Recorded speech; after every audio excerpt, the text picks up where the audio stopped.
Hey fellow tech enthusiasts. Today, we're diving into something that's going to make your Agile life way better. Invest user stories. And no, we're not talking about the stock market, even though your product owner might wish we were. Ever tried to eat an elephant? No? Well, that's exactly what we're trying to avoid with user stories.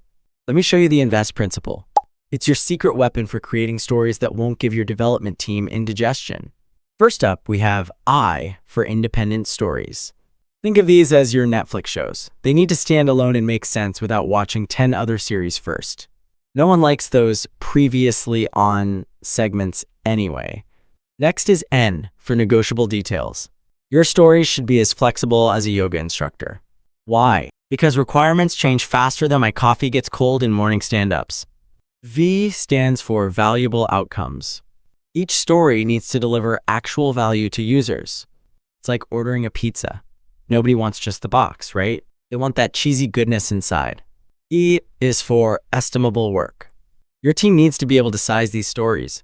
It's like guessing how many jelly beans are in a jar, except we're actually trying to be accurate here. S means small scope. Keep those stories tiny. If your story is bigger than your daily stand-up meeting, it's probably too big. Think bite-sized snacks, not all-you-can-eat buffet. Finally, T is for testable results.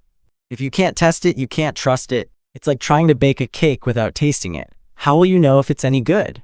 And there you have it. Invest in your user stories, and your team will thank you, unless they're still stuck estimating that elephant-sized story from last sprint. Don't forget to like and subscribe for more Agile adventures.